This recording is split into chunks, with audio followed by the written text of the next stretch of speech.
the AR platform, one of the most versatile and popular rifles of all time. When you think of an AR, you'll probably think of this traditional charging handle invented by Eugene Stoner in 1956. Or you think of this side charging handle on the AR-18, also invented by Stoner. But since then, there has been many attempts to try to reinvent the wheel, such as this side charging handle from Foxtrot Mike.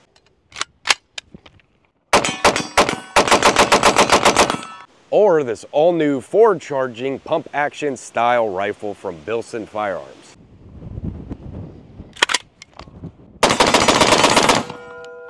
So in this video, I'm going to see if we have made improvements on the way we charge our rifles, or if Eugene Stoner was right all along.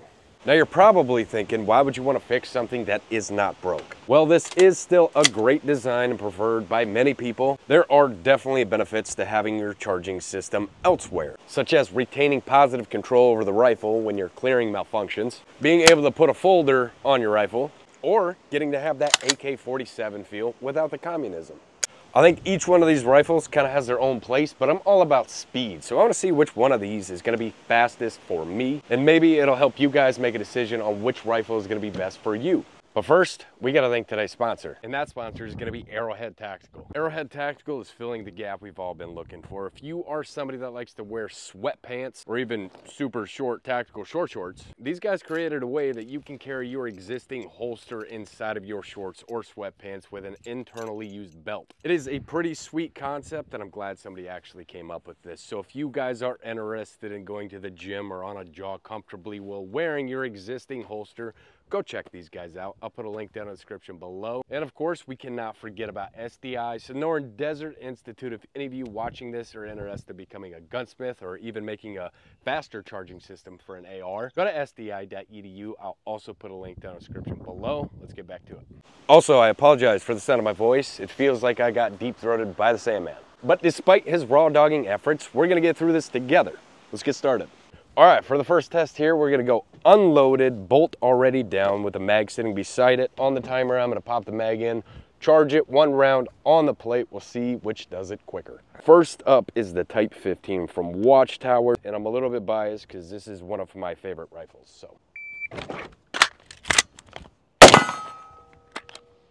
247.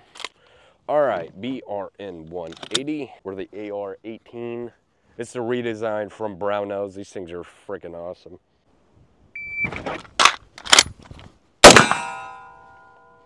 .230 FM15.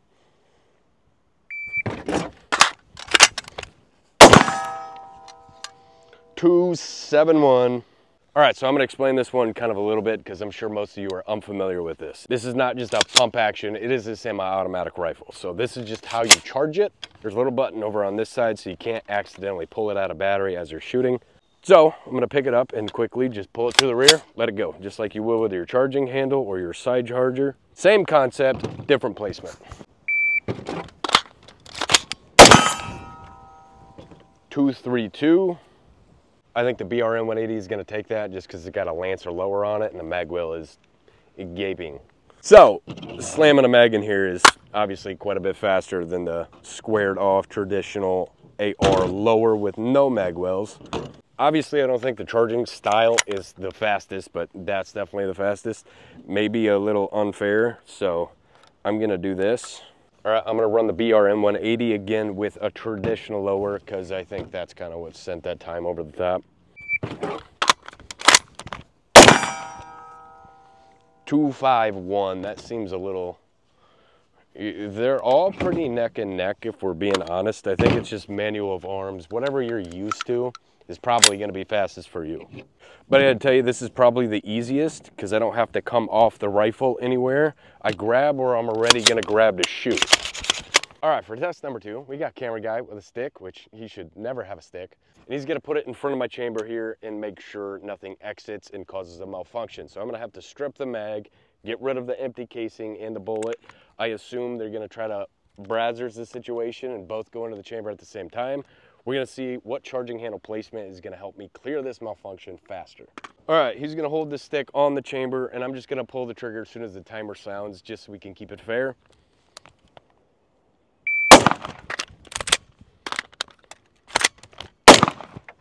That was terrible. 382. All right, Mr. Cameraman, good luck stopping this one. I'm like, how do I block? I don't know. Well, maybe if I just shove it against it really hard. I don't know. You ready? Yep.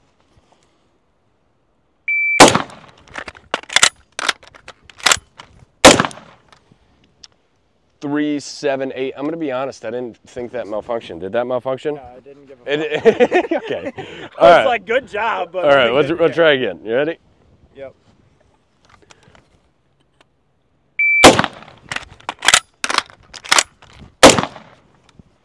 325. Did that malfunction or no?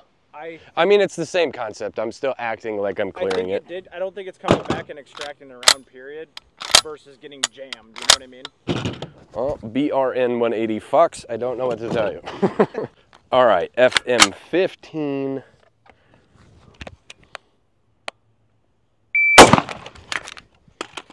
Well, that was confusing.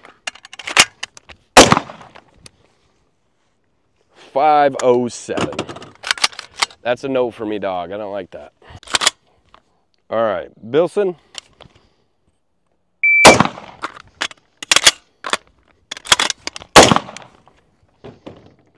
374. All right, so unrealistic case scenario, there is a dead casing in all 4 of these rifles. So hypothetically, that should never happen. And if it does, it's probably a squib load and you should not just clear the malfunction and continue shooting. It's probably gonna blow up in your face. We don't want that. So again, unrealistically, we're just gonna act like that casing did not eject and I just gotta charge the rifle again to get back on target. So I'm gonna start low ready, act like I think it's a live round, pull up, pull the trigger, nothing happens. I gotta recharge a live round into it and get 1 on target. Or you could view it as a light primer strike or a hammer follow and you just gotta get another live round. Could you be quiet? I'm talking. Thank you. 2 flat.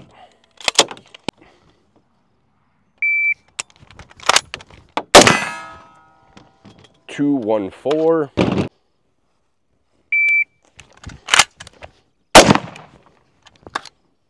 224. You know, realistically, we didn't have to have a casing in there at all. I could have just went with an empty chamber, but we're already here. That was 107. I figured the Bilson would take that one because you do not have to lose your 3 points of contact to clear a malfunction. Your hand's already where your charging system is. So as soon as you get a malfunction, you can just be right back on target. This, you have to leave your manual of arms to charge it. Not as far. This, you have to completely break contact. And this, you also have to completely break your contact. So, figured the Bilson would win that one. All right, so reloading while you're prone is always kind of challenging, no matter what rifle you're using, because you don't have a lot of space to charge your weapon. So I'm gonna lay down and just with a bolt closed, reload the gun and see how fast I can get one on target. A lot of you are probably wondering why I'm not doing like a 1R1 or something. It's because every single one of these rifles has the release right here. So it's gonna be exactly the same for all of them. This is more of a test of which charging system is better.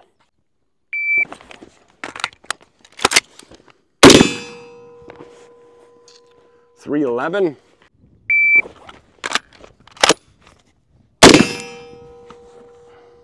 294. Why is the BRN this fast? It doesn't make any sense. You have to turn the rifle completely and move your arm around it.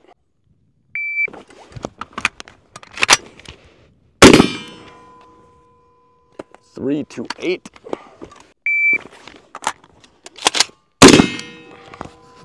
237. I mean, that was quick. Again, kind of expected because manual of arms, your hand is going to be exactly where you need it to be as soon as you charge it. So you're going to have to come off the rifle. Also, something else that I wanted to touch on, when you're running suppressed, typically with a traditional AR, you got a lot of gas blowback back here. Something like a Bilson where it's closed off, you're going to have less gas blowback in your face. Same thing with the FM or the BRN 180. It's just with your traditional style charging handle, you're going to have a lot of gas blowing back in your face. Nobody likes that. There is pros and cons to every single one of these, so take it with a grain of salt. Whatever seems like it's going to fit you best, go with that one. But if this is what you decide you want, go to their website, use code PEW. It's gonna save you $100 on this rifle. Pretty decent price. I just kind of like it because it's different from the normal AR-15.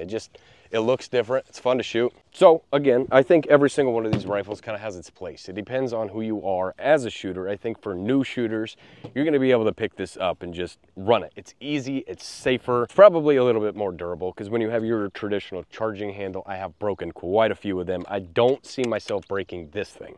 For this, obviously I'm speaking for myself because I don't have a lot of experience with it. This is just uncomfortable for me. It's hard to do this quickly. But I do like that you could put a folder on it, which if you get a Law Tactical, you could probably do that to any of these. So I don't see the point in that one, other than it looks cool. I do love the look of this rifle, and I do love the price point of this rifle. And I don't know how the hell this thing has kept up as much as it. I thought this was gonna be the slowest by far. It's not, maybe because of the gaping mag well. I don't really know, but yeah, the fact that I have so many damn rounds through this thing and I'm keeping up with this one and this one kind of blows my mind. I think it's just me with the FM. I don't know. Maybe other people can run fast. I don't know. I can't run that thing. It throws me off a little bit. It's really squishy. Listen to it. You guys ever heard of JP before?